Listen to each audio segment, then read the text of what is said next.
Friends, ಎಲ್ಲರಿಗೂ ಚಿನ್ನದ ಮನಸ್ಸು ಚಾನಲ್ಗೆ ಸ್ವಾಗತ. ಬನ್ನಿ, ಇವತ್ತು ಸಿಂಪಲ್ ಆಗಿ ಹೇಗೆ ಪಲಾವ್ ಮಾಡೋದಂತ ಹೇಳ್ಕೊಡ್ತೀನಿ. ಇದಕ್ಕೆ ಕೇವಲ ಒಂದು ಆಲೂಗಡ್ಡೆ, ಒಂದು ಟೊಮಾಟೆ, ಒಂದು ಆನಿಯನ್ ಇದ್ದರೆ ಸಾಕು. ಹಾಗಾದರೆ ವಿಡಿಯೋ ನೋಡೋಕ್ಕೂ ಮುಂಚೆ ಯಾರ್ಯಾರು ನನ್ನ ಚಾನಲನ್ನು ಸಬ್ಸ್ಕ್ರೈಬ್ ಮಾಡದೆ ನೋಡ್ತಾ ಇದ್ದೀರಾ ಅವರೆಲ್ಲ ದಯವಿಟ್ಟು ನನ್ನ ಚಾನಲನ್ನು ಸಬ್ಸ್ಕ್ರೈಬ್ ಮಾಡ್ಕೊಳ್ಳಿ. ಹಾಗಾದರೆ ವಿಡಿಯೋ ನೋಡೋಣ ಬನ್ನಿ. ಮೊದಲಿಗೆ ನಾನಿಲ್ಲಿ 1.5 ಗ್ಲಾಸಷ್ಟು ಅಕ್ಕಿಯನ್ನು ನೆನೆ ಹಾಕ್ಕೊಂಡಿದ್ದೀನಿ. ಒಂದು ಅರ್ಧ ಗಂಟೆ ನೆನೆ ಹಾಕಿದರೆ ಸಾಕು. ಈಗ ಇದಕ್ಕೆ ಮಸಾಲೆಗೆ ರೆಡಿ ಮಾಡ್ಕೊಳ್ಳೋಣ.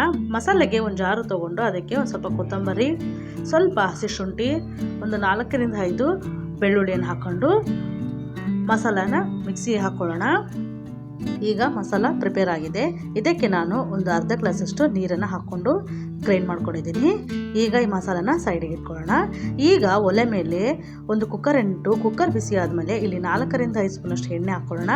ನಂತರ ಸ್ವಲ್ಪ ಬೆಣ್ಣೆಯನ್ನು ನಾನು ಹಾಕ್ಕೊತಾ ಇದ್ದೀನಿ. ನೀವು ಬೇಕಿದ್ರಲ್ಲಿ ತುಪ್ಪನ ಸಹ ಹಾಕ್ಕೋಬೋದು.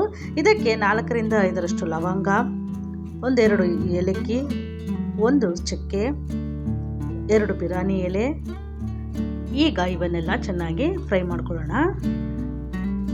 ಇದೆಲ್ಲ ಫ್ರೈ ಆದಮೇಲೆ ಈಗ ಇದಕ್ಕೆ ಸ್ವಲ್ಪ ಸ್ಟೋನ್ ಫ್ಲವರ್ ಹಾಕ್ಕೊಳ್ಳೋಣ. ನಂತರ 1 ಸ್ಪೂನಷ್ಟು ಜೀರಿಗೆ.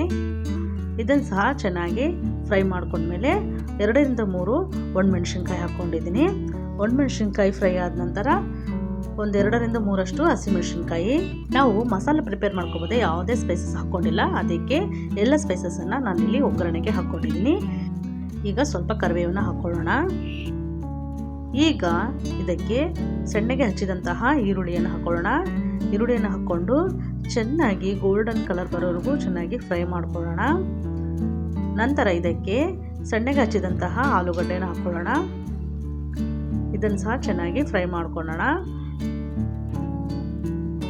ಇದು ಚೆನ್ನಾಗಿ ಫ್ರೈ ಆದಮೇಲೆ ನಂತರ ಇದಕ್ಕೆ 1 ಟೊಮೊಟೊನ ಸಣ್ಣಗೆ ಹಚ್ಕೊಂಡು ಹಾಕ್ಕೋಬೇಕು. ಟೊಮೊಟೊ ಚೆನ್ನಾಗಿ ಸಾಫ್ಟ್ ಆದಮೇಲೆ ನಾವು ಮುಂಚೆನೇ ಮಸಾಲ ಪ್ರಿಪೇರ್ ಮಾಡ್ಕೊಂಡಿದ್ದು ಆ ಮಸಾಲಾನ ಹಾಕ್ಕೊಂಡು ನಂತರ ಅದಕ್ಕೆ 1 ಸ್ಪೂನಷ್ಟು ಅರಿಶಿನ ಹಾಕ್ಕೊಂಡು ಚೆನ್ನಾಗಿ ಈಗ ಮಿಕ್ಸ್ ಮಾಡಬೇಕು. ಮಿಕ್ಸ್ ಮಾಡಿದ್ಮೇಲೆ ಈಗ ಎಣ್ಣೆ ಎಲ್ಲ ಸೈಡಿಗೆ ಬಿಟ್ಕೊಳ್ಳುತ್ತೆ. ನಂತರ ಇದಕ್ಕೆ 1 ಸ್ಪೂನಷ್ಟು ಅಚ್ಚಕಾರದ ಪುಡಿ, ಇದನ್ನು ಸಹ ಹಾಕಿ ಚೆನ್ನಾಗಿ ಮಿಕ್ಸ್ ಮಾಡ್ಕೊಳ್ಳೋಣ. ಈಗ ಇದಕ್ಕೆ ಸ್ವಲ್ಪ ಪುದೀನನ ಹಾಕ್ಕೋಬೇಕು. ಪುದೀನ ಸಹ ಚೆನ್ನಾಗಿ ಫ್ರೈ ಆದಮೇಲೆ ಈಗ ಇದಕ್ಕೆ ಒಂದು ಅರ್ಧ ಕಪ್ಪಷ್ಟು ಮೊಸರನ್ನು ಹಾಕ್ತಾ ಇದ್ದೀನಿ. ಮೊಸರು ಹಾಕಿ ಪಲಾವ್ ಮಾಡೋದ್ರಿಂದ ಪಲಾವು ತುಂಬಾ ಸಾಫ್ಟ್ ಆಗಿರುತ್ತೆ. ಎಲ್ಲಿ ಸಹ ರೈಸು ಅಕ್ಕಿ ಆಗಿರಲ್ಲ, ತುಂಬಾ ಮೃದುವಾಗಿರುತ್ತೆ. ಅದಕ್ಕೆ ಸ್ವಲ್ಪ ಮೊಸರನ್ನು ಹಾಕ್ಕೋಬೇಕು. ಮೊಸರು ಹಾಕಿದ ಮೇಲೆ ಈ ಥರ ಎಣ್ಣೆ ಬಿಟ್ಕೊಳ್ಳೋರ್ಗೂ ಚೆನ್ನಾಗಿ ಫ್ರೈ ಮಾಡಿದ ಮೇಲೆ ನಾವಿಲ್ಲಿ ನೆನೆಗೆ ಹಾಕಿರುವಂಥ ಅಕ್ಕಿಯನ್ನು ಇದಕ್ಕೆ ಹಾಕಿ ಚೆನ್ನಾಗಿ ಈಗ ಮಿಕ್ಸ್ ಮಾಡೋಣ. ಜಾಸ್ತಿ ಕಲಿಸ್ಬಾರ್ದು, ನಿಧಾನಕ್ಕೆ ಕಲಿಸ್ಕೋಬೇಕು. ಇಲ್ಲಾಂದರೆ ಅಕ್ಕಿ ಎಲ್ಲ ನೆಂದಿರುತ್ತಲ್ಲ, ಕಟ್ಟಾಗೋಗುತ್ತೆ. ಈಗ ಒಂದು 2 ನಿಮಿಷಗಳ ಕಾಲ ಫ್ರೈ ಆಗೋಕ್ಕೆ ಬಿಡೋಣ ರೈಸು. ನಂತರ ಈ ಥರ ಸಾಫ್ಟಾಗಿ ಕಲಿಸ್ಕೋಬೇಕು ನಿಧಾನಕ್ಕೆ. ಈಗ ಇದಕ್ಕೆ ನೀರನ್ನು ಹಾಕ್ಕೋಬೇಕು. ನಾನಿಲ್ಲಿ 1 ಗ್ಲಾಸ್ ಅಕ್ಕಿಗೆ 1.5 ಗ್ಲಾಸಷ್ಟು ನೀರನ್ನು ತೊಗೊತಾ ಇದ್ದೀನಿ. ಈಗ ನೀರು ಹಾಕಿ ಚೆನ್ನಾಗಿ ಥರ ನಿಧಾನಕ್ಕೆ ಕಲಿಸ್ಕೋಬೇಕು. ಫ್ರೆಂಡ್ಸ್, ಯಾರು ನನ್ನ ಚಾನಲ್ ನೋಡ್ತಾ ಇದ್ದೀರಾ ಅವರೆಲ್ಲ ದಯವಿಟ್ಟು ನನ್ನ ಚಾನಲನ್ನು ಸಬ್ಸ್ಕ್ರೈಬ್ ಮಾಡ್ಕೊಳ್ಳಿ, ಹಾಗೆ ಶೇರ್ ಮಾಡಿ, ಲೈಕ್ ಮಾಡಿ, ಫಾಲೋ ಮಾಡಿ. ಈಗ ಇದಕ್ಕೆ ಸ್ವಲ್ಪ ಕಸ್ತೂರಿ ಮೆಂತ್ಯನ ಹಾಕ್ಕೊತಾ ಇದ್ದೀನಿ.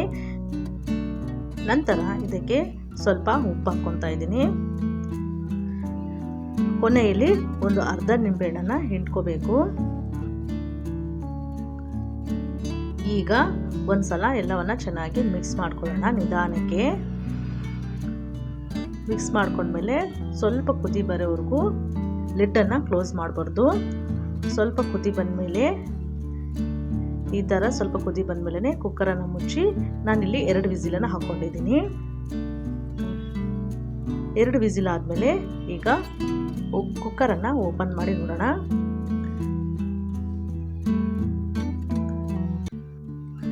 ಈಗ ಇದನ್ನು ಮಿಕ್ಸ್ ಮಾಡೋಕ್ಕನ್ನ ಮುಂಚೆ ಇಲ್ಲಿ ನಾನು ಒಂದು 2 ರಿಂದ 3 ಸ್ಪೂನಷ್ಟು ತುಪ್ಪನ ಹಾಕ್ಕೊತಾ ಇದ್ದೀನಿ. ತುಪ್ಪ ಹಾಕ್ಕೊಳ್ಳೋದ್ರಿಂದ ಫ್ಲೇವರು ತುಂಬಾ ಚೆನ್ನಾಗಿರುತ್ತೆ. ಈಗ ತುಪ್ಪನ ಹಾಕಿದ ಮೇಲೆ ಸ್ವಲ್ಪ ಮಿಕ್ಸ್ ಮಾಡೋಣ. ತುಪ್ಪ ಎಲ್ಲ ಫ್ಲೇವರ್ ಎಲ್ಲದಕ್ಕೂ ರೈಸಿಗೆ ಹಿಡಿಬೇಕು. ಎಲ್ಲವನ್ನು ರೈಸು ಮಿಕ್ಸ್ ಮಾಡಿದ ಮೇಲೆ ಈಗ ಕುಕ್ಕರ್ ಮುಚ್ಚಳನ ಕ್ಲೋಸ್ ಮಾಡಿ ದಮ್ ಹಿಡಿಬೇಕು. ಈಗ ಫ್ಲೇವರು ತುಂಬಾ ಚೆನ್ನಾಗಿರುತ್ತೆ, ತುಪ್ಪದೆಲ್ಲ ದಮ್ ಇರುತ್ತಲ್ಲ. ಈಗ 1-2 ನಿಮಿಷಗಳಾದಮೇಲೆ ಒಂದು ತಟ್ಟೆಗೆ ಸರ್ವ್ ಮಾಡಿಕೊಂಡ್ರೆ ಈಸಿಯಾಗಿ ಕ್ವಿಕ್ಕಾಗಿ ಪಲಾವ್ ಮಾಡ್ಬೋದು. ನೋಡಿದ್ರಲ್ಲ ಫ್ರೆಂಡ್ಸ್, ಎಷ್ಟು ಈಸಿಯಾಗಿ ಮನೆಯಲ್ಲಿ ಯಾವುದೇ ತರಕಾರಿ ಇಲ್ಲದೆ ಪಲಾವ್ ಮಾಡೋದು ಹೇಗೆ ಅಂತ. ನೀವು ಸಹ ಮನೆಯಲ್ಲೊಮ್ಮೆ ಟ್ರೈ ಮಾಡಿ ಹೇಗೆ ಬಂತು ಅಂತ ನನಗೆ ಕಾಮೆಂಟ್ ಮಾಡಿ ತಿಳಿಸಿ. ಮತ್ತೆ ಮುಂದಿನ ವಿಡಿಯೋದಲ್ಲಿ ಭೇಟಿಯಾಗೋಣ.